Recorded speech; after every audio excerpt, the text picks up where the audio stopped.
जैसा कि आप में से बहुत से ऐसे लोग थे जो हमारे दर्शक थे, हमारे चैनल के माध्यम से, मेरे माध्यम से चाहते थे कि संजीव त्रिवेदी जी, जो कि समाजवादी पार्टी के उच्चतम नेताओं में से एक, जाने माने वकील, जाने माने सामाजिक कार्यकर्ता, चाहते थे कि उनके साथ में चुनावी चर्चा की जाए। लेकिन चुनाव का समय था और चुनाव के समय में हमने कई बार कांटेक्ट करने की कोशिश की, लेकिन चुनावी व्यस्तता के कारण हमें समय नहीं मिल पाया।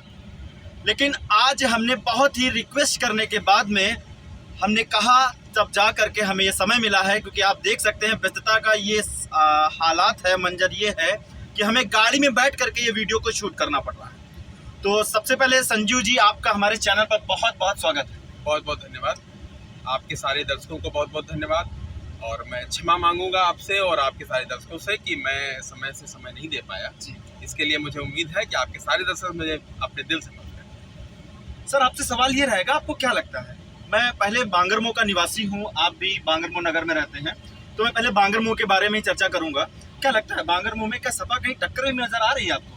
बिल्कुल, निश्चित रूप से टक्कर शब्द तो मुझे लगता बेमानी होगा।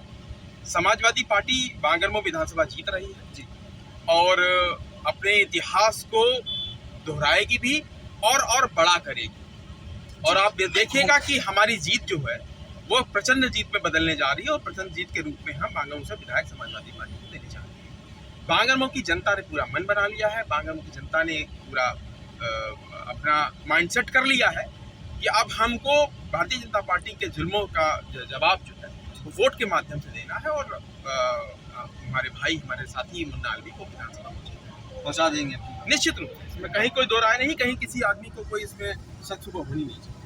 सवाल हमारा अगला ये रहेगा, क्योंकि पिछली बार कुलदीप सिंह सेंगर के कारण ये सीट जो रही बहुत ही चर्चाओं में रही, और उपचुनाव भी हुए इसी सीट पे।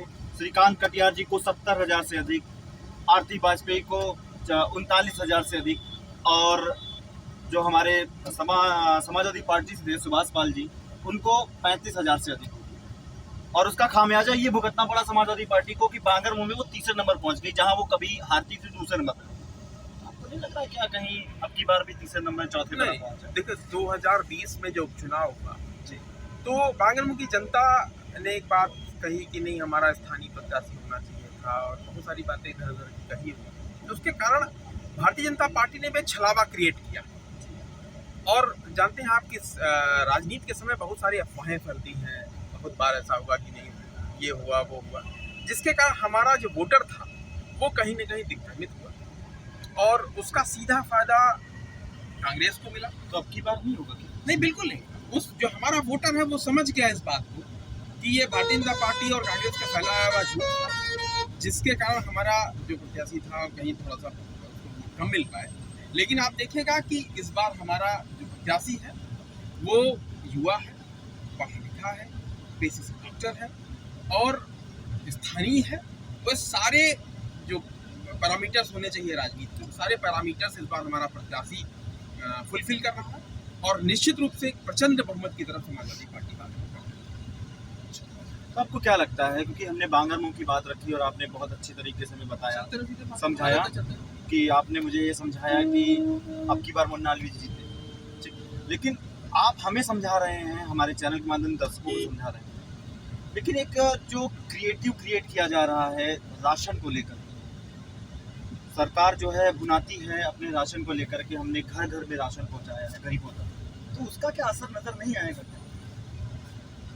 राशन पहुंचाना सरकार की नैतिकता है, सरकार की योजनाओं में शामिल होना चाहिए, लेकिन सिर्फ राशन पहुंचाना सरकार की अपनी कुछ व्यवस्था में शामिल नहीं होना चाहिए। हमें कोशिश सरकार को ये करनी चाहिए कि घर घर नौकरी पहुंचाए, घर घर ऐसी व्यवस्था पहुंचाए जिसके कारण उसको राशन न देना पड़े, बल्कि वो राशन जो जिसके घर पहुंचाया जा रहा है वो राशन स्वयं खरीद सके। सरकार की विफलताओं का मानक है ये राशन व्यवस्था। जो 5 किलो गेहूं पहुंचा के वोट लेने का प्रयास सरकार कर रही है, ये सरकार की अपनी विफलताएं हैं, जिसका प्रयास सरकार इस तरीके से करनी चाहिए। सरकार, ऐसी सरकार को जो ये कहती है कि 80 करोड़ लोगों को हम पूरे देश के अंदर राशन बांट रहे हैं, उसको इस बात के लिए क्षमा मांगनी चाहिए। आज भी 125 करोड़ देशवासियों के बीच में 80 करोड़ लोग हमारे ऐसे हैं जो 2 दिन की रोटी नहीं खा सकते। अगर ऐसी व्यवस्था भारत के अंदर लानी आज़ादी के बाद भी, और आज़ादी के बाद भी नहीं बल्कि 21वीं सदी बीत रही है, 21वीं सदी के अंदर हम पहुंच चुके हैं, मतदान में आ रहे हैं धीरे धीरे। वैसी स्थिति आने के बाद भी अगर हमारी 80 करोड़ जनता 5 किलो राशन पे लगी हुई है तो सरकार को खुद नहीं।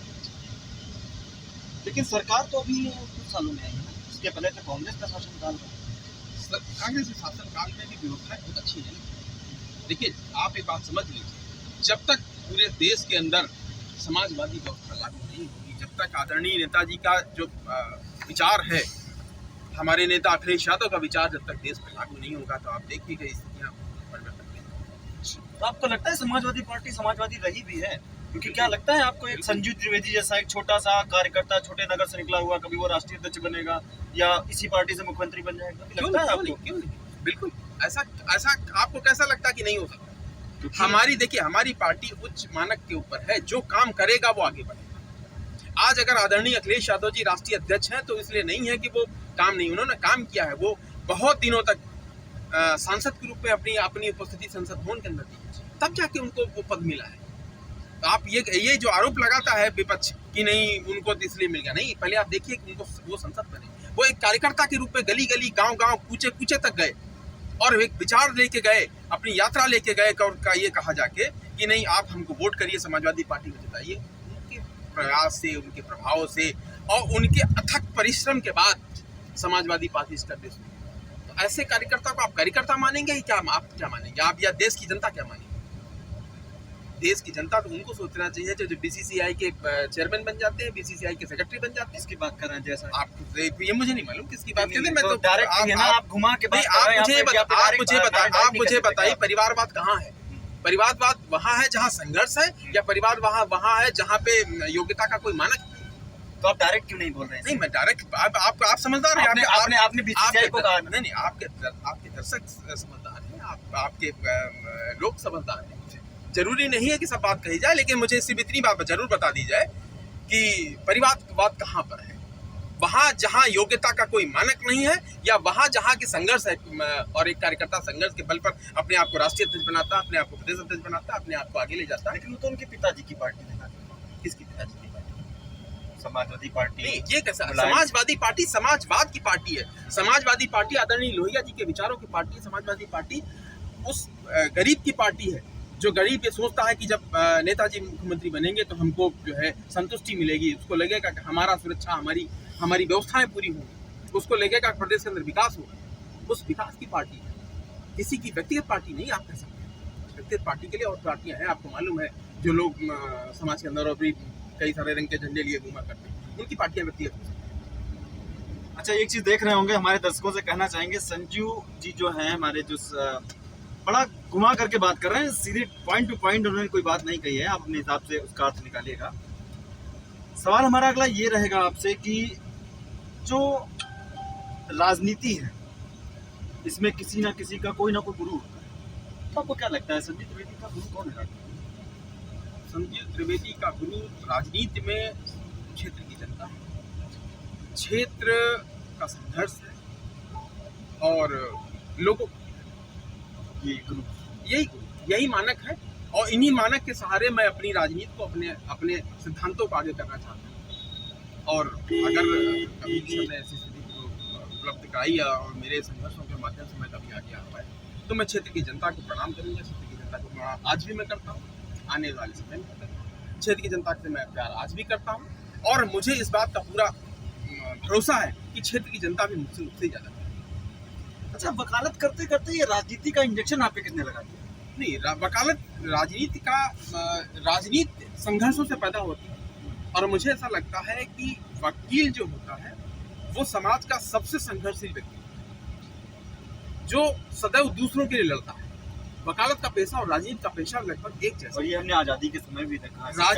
आज़ादी बिल्कुल आपने सही कहा कि राजनीति के जब अंग्रेजों से लड़ रहे थे तो सबसे ज्यादा लड़ने वाले उसमें वकील हुआ करते थे, चाहे हमारे राष्ट्रपिता महात्मा गांधी, चाहे प्रथम प्रधानमंत्री जवाहरलाल नेहरू जी हो। जितने भी आप उस समय के राजनीतिज्ञ देखें वो ज्यादातर उसमें वकील थे। क्योंकि उनको मालूम है कि सामने वाले से हमको लड़ना है, हमको अपने खुद से भी लड़ना है और हमको अपनी जनता के लिए लड़ना है। तो संघर्ष अगर करना होगा तो कानूनी तरीके से किया जा सकता है। और अब वो समय नहीं है कि कोई रक्त क्रांति हो जाए, कोई तलवार उठा ले, कोई बंदूक उठा ले। लड़ाई आपको बाबा साहब दिए हुए संविधान से लड़नी है, आपको उसी कानून से लड़नी है। और कानून का ज्ञाता चूंकि वकील होता है, इसलिए नेचुरली राजनीति में उतर आए। राजनीति नहीं, सेवा में। सेवा में। लेकिन राजनीति कहा तो जाएगा ना सेवा को पलट कर। लोग कहते हैं, लोगों ने एक्चुअली में आप नहीं कहेंगे। जो लोग राजनीति को व्यापार समझते हैं वो लोग ये कह सकते हैं। लेकिन व्यापार ज्यादा हो गया। अब ये तो उनकी बात है, मैं इसमें टिप्पणी करने के लिए नहीं, क्योंकि मैं सेवक हूँ, मैं अपनी जनता का सेवक हूँ और सेवक ही बना रहना चाहता हूँ। मैं कोई राजनीतिज्ञ या कोई व्यापारी नहीं बनना चाहता, और ना ईश्वर मुझे कभी इस स्थिति में लाए कि मैं सेवक रहूँ, सेवा कर सकूँ। बस यही एक मेरी इच्छा है और ज़्यादातर लोगों को मैं सेवक बन के उनकी सेवा करूँ। अच्छा, एक सवाल हमारा ये है बांगरमऊ की जनता का भी था कि अखिलेश यादव जी ने टिकट देने में इतनी देरी क्यों बांगरमऊ से?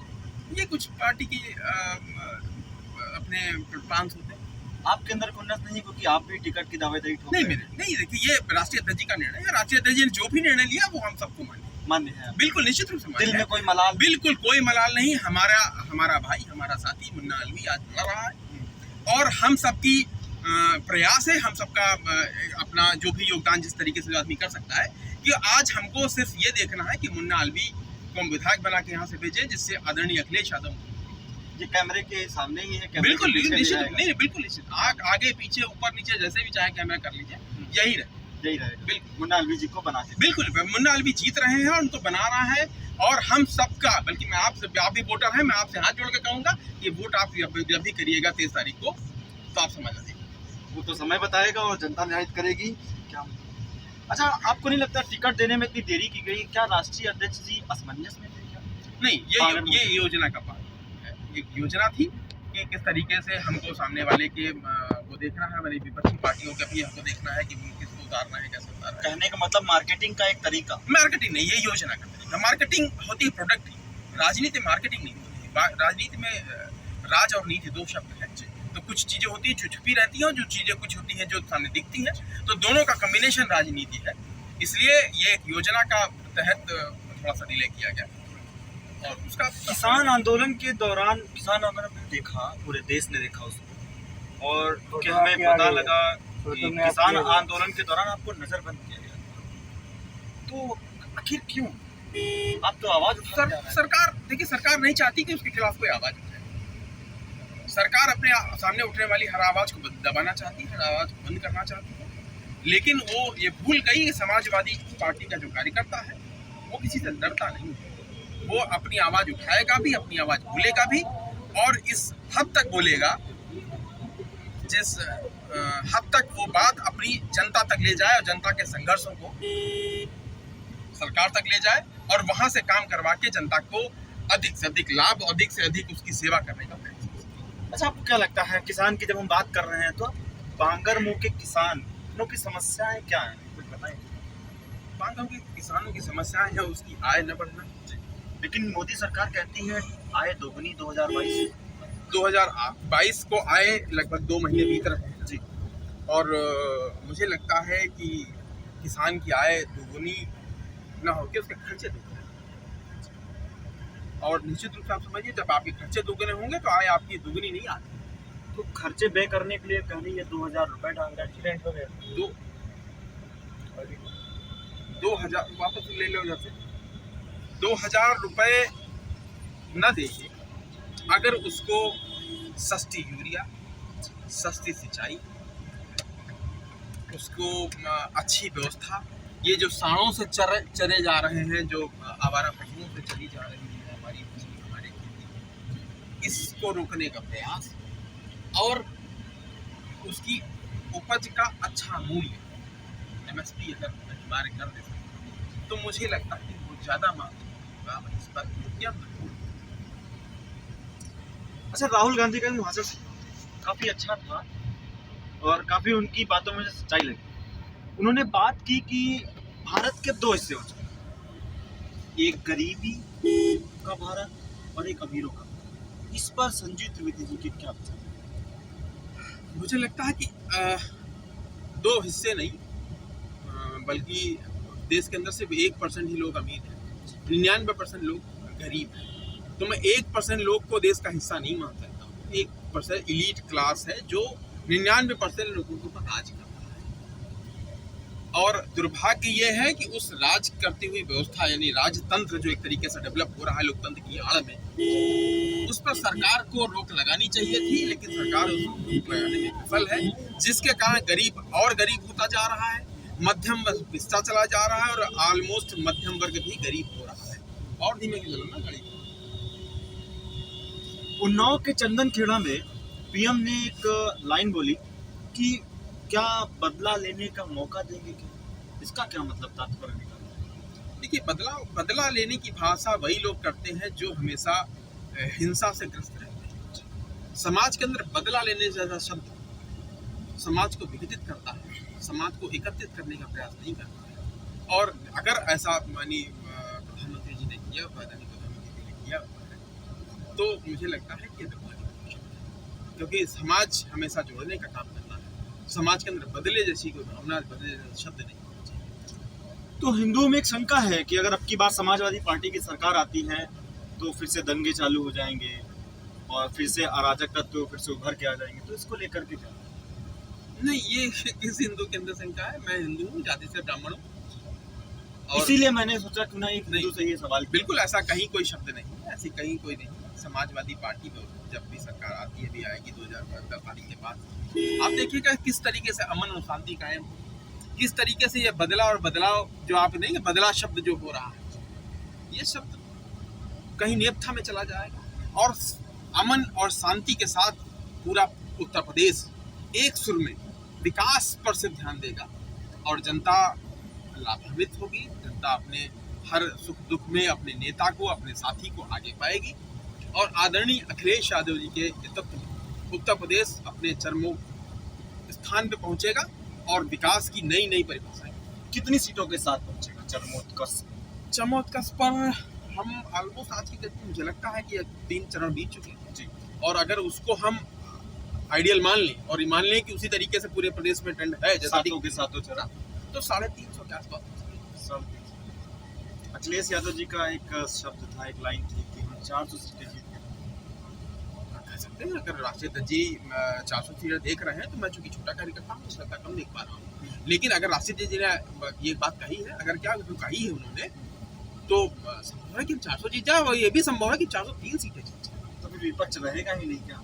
नहीं, विपक्ष 403 की 4 कहाँ जाएगा? विपक्ष रहेगा तो यही, विपक्ष रहेगा, सीट ही नहीं जीतेगा तो विपक्ष सदन में नहीं रहेगा, बैठेगा हाँ, सदन में नहीं रहेगा, लेकिन विपक्ष रहेगा, सदन में नहीं रहेगा, विपक्ष रहेगा लेकिन सदन के बाहर। सदन के बाहर। तो अगला जो हमारा सवाल रहेगा कि लोगों के मन में एक शंका है, और शंका सर ये है कि जो बिजली का 300 यूनिट फ्री देने का वादा किया जा रहा है, क्या आपको लगता है कि उत्तर प्रदेश का जो कॉरपोरेशन है, बिजली विभाग है, इतना समर्थ है हमारा सिस्टम कि 300 यूनिट बिजली देने के बाद में ऐसा ना हो कि 24 घंटे बिजली 18 घंटे जितनी भी मिल रही है उतनी भी उसको ना मिले? आप मुझे ये बताइए, किस जो बड़े व्यापारी है साल उनका कितना पैसा माफ कर दिया? मेरे पास पोस्ट खबरें हैं और जो जानकारी है लगभग 5 लाख करोड़ माफ, 5 लाख करोड़। बिजली विभाग के ऊपर अधिकतम लोड जो आएगा वो 30,000। अगर 5 लाख करोड़ से माफ किया जाए तो क्या 30,000 करोड़ में से 30,000 करोड़ रुपए हम अपनी गरीब जनता के लिए नहीं लगा सकते? हम क्या अपने लोगों को रोशनी देने से वंचित रखना चाहते हैं? क्या हम सरकार व्यापार करेंगे? अगर हम अपने लोगों को ज़्यादा से ज़्यादा सुविधाएं दे सकते हैं तो मुझे लगता है इसके लिए किसी को भी पीड़ा नहीं होनी चाहिए। बल्कि समाजवादी पार्टी 300 यूनिट की बात कर रही है, भारतीय जनता पार्टी को भी 300 यूनिट की बात करनी चाहिए, 350 यूनिट बात करनी चाहिए, और करने की बात ही नहीं करनी चाहिए बल्कि उनकी सरकार इस समय उनको लागू कर देना चाहिए। अच्छा, आपको नहीं लगता मुफ्त की राजनीति को छोड़ करके लोगों को कितना समर्थ बनाया जाए? ये मुफ्त की राजनीति नहीं है, ये कल्याण की राजनीति। अगर हमारी जनता 5 किलो गेहूँ नहीं खरीद पा रही है तो बिजली का बिल कहाँ से अदा कर पा रही है? सरकार को इसको नहीं तो दोनों चीज खत्म कर देना चाहिए। नहीं, क्यों फिर इतना सरकार जनता को समर्थ बनाना, यही मैं समर्थ बनाना चाहिए, उसको नए नए रोजगार सृजित करने चाहिए, उस किसानों की बढ़ोतरी के लिए, किसानों की वृद्धि के लिए नए नए उपाय करने चाहिए, ये व्यवस्था करनी चाहिए। और जब ये स्थिति में आ जाए हमारा समाज कि अब वो इंडिपेंडेंट हो चुका है या वो अपने आप को इस स्थिति पे ला चुका है कि नहीं वो बलवान है, वो शक्तिशाली है, वो पैसे वाला है, तब सारी व्यवस्था को धीरे धीरे कम होना चाहिए। सर मैं आपसे एक सवाल पूछना चाहूँगा कि रोजगार का एक बहुत बड़ा मुद्दा है और अभी आपने रोजगार की बात की, तो रोजगार क्या सरकारी नौकरी ही क्या रोजगार है? नहीं, सरकारी नौकरी लेकिन एक रोजगार का बड़ा घटक है और सरकार जिस तरीके से अपनी जो संसाधन है उनको बंद कर रही है जहाँ से रोजगार सृजन होना होता था, वो एक दुर्भाग्य है। हमारी जो पीढ़ी है उसके मन में कहीं ना कहीं भावना पैदा होने लगी है सरकार अपनी सारी व्यवस्थाएं बंद कर रही है, तो सरकार को अपनी व्यवस्थाओं को बढ़ाना चाहिए, साथ में उसको इस तरीके की व्यवस्था भी करनी चाहिए कि लोग अपने रोजगार को सृजित करें, अपने इंडिपेंडेंट करें और दूसरों को रोजगार के लिए प्रेरित करें और अपने साथ में अपने अंदर में उनको, तो समाज की भी व्यवस्था है, जिम्मेदारी है और सरकार की भी जिम्मेदारी है कि लोक कल्याण के लिए ज्यादा से ज्यादा युवाओं को नौकरी मिले, वो प्राइवेट सेक्टर से भी आए और वो सरकारी सेक्टर से, क्योंकि 22 लाख नौकरी तो प्राइवेट ही दी जा सकती है आईटी सेक्टर में। हाँ, प्राइवेट नहीं जा सकती, लेकिन अगर 22 लाख नौकरियां प्राइवेट सेक्टर से दी जा सकती तो फिर 5 लाख नौकरियां सरकारी सेक्टर से भी दी जा सकती। तो आपको नहीं लग रहा है कि समाजवादी पार्टी सिर्फ राजनीति में जो नौकरी को लेकर के आई 22 लाख छल रही है युवाओं? नहीं, क्यों चल रही है? हम देंगे, प्राइवेट देंगे ना? नहीं, प्राइवेट नहीं देंगे, हम सरकारी व्यवस्था में भी देंगे। 22 लाख नौकरी नहीं, सरकारी सिर्फ कैसे हो सकती है? 22 लाख सिर्फ नहीं, उस 22 लाख में 2-4-5 लाख सरकारी होंगी, कुछ प्राइवेट सेक्टर से नौकरियां आएंगी, कुछ ऐसी व्यवस्थाएं होंगी कि और नए नए रोजगार सृजन होगा, इस तरीके से 22 लाख नौकरी सृजन होगा। अखिलेश जी का एक बयान था, रैली को संबोधित कर रहे थे, तो उन्होंने कहा था कि काका वापस चले गए, बाबा भी चले गए। काका का मतलब उन्होंने ये भी बताया था कि काले कानून। हाँ बिल्कुल, जनता ने मन बना लिया है। मुझे लगता है कि भगवान गोरखनाथ का मठ जो है, बाबा का जो है वो तैयार है, अच्छा सुंदर सा फील्ड बना हुआ है, बढ़िया सा। भगवान को प्रणाम है मेरा ये, और मुझे लगता है कि उत्तर प्रदेश की जनता ने मन बना लिया है। मठ में भी ऐसा ही जनता ने मन बना लिया, जनता तो जनता में तो आप भी आते हैं। हाँ बिल्कुल, मैं तो समाजवादी पार्टी कार्यकर्ता हूँ। 23 तारीख को भी वोट डालूंगा, आपको भी दिखाऊंगा। वोट डालने के बाद आप आइए कि मिलिए। बिल्कुल मिलूंगा करके। आखिर हमें सवाल ये पूछना चाहूंगा कि आखिर यूपी में ही जाति समीकरण को लेकर के चुनाव क्यों, जबकि आप देखते हैं कि केरल और दिल्ली जैसे क्षेत्रों में चुनाव होते हैं तो वहाँ पर जाति समीकरण को नहीं समझा। नहीं, ये जाति समीकरण के समाजवादी पार्टी की भी जाति की राजनीति है। समाजवादी पार्टी जाति और धर्म की राजनीति से परे, समाजवादी पार्टी सिर्फ विकास की बात करती है, विकास की राजनीति करती है। तो फिर क्यों खाली मुस्लिमों का और यादवों का वोट को लेकर के जानी जाती है? ये तो गलत आरोप है, ये विपक्ष आरोप लगाता है, यानी आज का सत्ता पक्ष आरोप लगा रहा है कि ये मुस्लिम और यादवों की राजनीति पार्टी है। मैं जाति से ब्राह्मण, मैंने बताया ना, मैं जाति से ब्राह्मण हूँ। अगर सिर्फ यादव और मुस्लिम की राजनीति कर रही होती तो मेरा स्थान ही नहीं होता। आप मेरे बगल में बैठ के आज इंटरव्यू नहीं कर रहे होते और ये नहीं कह रहे थे अपने ऑन कैमरा कि समाजवादी पार्टी नेता। इसका मतलब कि वहाँ पे सिर्फ यादव और मुस्लिम नहीं है, वहाँ ब्राह्मण भी है, वहाँ छात्री भी हैं, वहाँ वैश्य भी हैं, वहाँ पिछड़े समाज के भी सारे लोग हैं, वहाँ दलित समाज के भी सारे लोग हैं, और एक बड़ा अच्छा गुलदस्ता समाज है जहाँ प्रदेश के अंदर निवास करने वाले हर जाति धर्म का स्वागत है, हर जाति धर्म के लोग। अच्छा, हमारे समाज में एक समाज को बांटा गया जातियों के आधार पर, लेकिन मैं कहीं देखता हूँ कहीं ना कहीं समाज को जातियों के आधार पर बांट करके ना इस तरीके से बांटा जाए कि ये सबसे ज़्यादा अमीर है, फिर ये उससे अमीर है, ये गरीब है या उससे गरीब है, तो इसको कैसे परिवर्तन लाया जा सकता है? इसके लिए एक बड़ा समग्र व्यवस्था की जरूरत है। सरकार ने अपनी सारी जो एजेंसीज हैं उसको लगा दिया है गरीब के शोषण में, गरीब के उत्पतन में, गरीब को निपटाने में, और कहीं न कहीं उच्च वर्ग को और उच्च वर्ग स्थान दिया जा रहा है, जिसके कारण ही समाज में एक बड़ा विघटन पैदा हुआ है।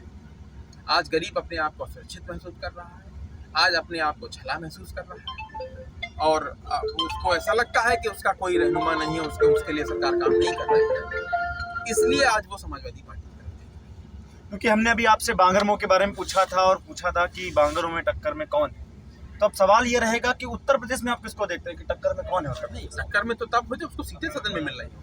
जब सदन में सीटें नहीं उसको मिल रही तो टक्कर में कौन होगा? जब हम आदरणीय राष्ट्रीय अध्यक्ष जी कह चुके हैं 400 सीटें पार हैं, तो किसको टक्कर हम कह रहे हैं? कोई है ही नहीं।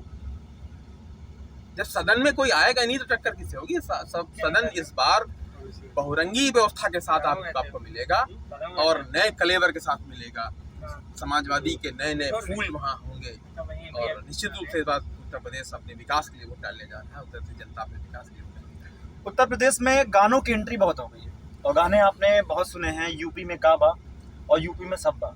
तो सवाल आपसे है, यूपी में काबा, आपको मालूम है यूपी में आवारा पशु बा, यूपी में अव्यवस्था बा, यूपी में युवाओं का शोषण बा, यूपी में महिलाओं का शोषण बा। वो तो महिलाओं सुरक्षा की बात करते हैं, तो बा कैसे हो जाएगा? हाँ, अगर सुरक्षा रात में 2 बजे दलित बेटी को जिंदा जलाना, अगर मतलब को जलाना सुरक्षा आप मानते हैं तो हो सकता है। हाथरस में आप सबने देखा। अगर आपको लगता है कि बहू बेटियों के साथ जो अत्याचार, जो दुराचार होता है, उसको अगर सुरक्षा मान लें तो हो सकता है। लेकिन मुझे मालूम है कि एक समाज कभी इस तरीके की व्यवस्था में शामिल नहीं हो सकता है कि जहाँ, क्योंकि हिंदू धर्म में एक व्यवस्था है कि हमारे यहाँ सूर्यास्त के बाद कभी मुखाग्नि नहीं दी जाती है। और दुर्भाग्य से हाथरस में आपने देखा कैसे 2 बजे प्रशासन ने जबरदस्ती परिवार की रजामंदी के बगैर एक दलित बेटी को जला दिया था। अगर इसको सुरक्षा का मानक आप मानते हैं तो निश्चित रूप से मैं इस व्यवस्था को प्रणाम कर सकता हूँ। संजू त्रिवेदी के नजरों में विकास क्या है? क्या बड़ी बड़ी रोडें बना देना? विकास है हर छोटे व्यक्ति का मतलब हर गरीब व्यक्ति की आंखों में खुशी हो, उसके होठों पे मुस्कान हो, वो अपनी सारी समस्याओं से निजात पाए। ये विकास का मानक होना चाहिए। उसके लिए अच्छा स्वास्थ्य हो, उसके लिए अच्छी शिक्षा हो, उसके लिए अच्छी सड़कें हों, उसके लिए अच्छी बिजली हो, उसके लिए और जो मूलभूत सुविधाएं हो सकती हैं, ये विकास का मानक है। और इस सब के बीच जनता के अंदर खुशी। तो ये थे हमारे साथ में, क्योंकि समय की कमी है और भैया सर को कहीं निकलना भी है। तो आप बताइएगा कि जो बातें संजू त्रिवेदी जी ने रखी हैं, समाजवादी पार्टी के जाने माने नेता हैं और सामाजिक कार्यकर्ता हैं और साथ ही साथ एडवोकेट भी हैं, वकालत भी करते हैं, तो क्या लगता है कि जो सवाल हमने पूछे हैं इसकी वकालत संजू त्रिवेदी जी ने कैसी की? आप थे रवि के साथ तीसरी आंख न्यूज़ 24 पर। त्रिवेदी जी, आपका भी बहुत बहुत धन्यवाद। बहुत बहुत धन्यवाद। आपका भी धन्यवाद, आपके चैनल का धन्यवाद और आपके सारे दर्शकों का मेरा प्रणाम, बांगड़ की जनता।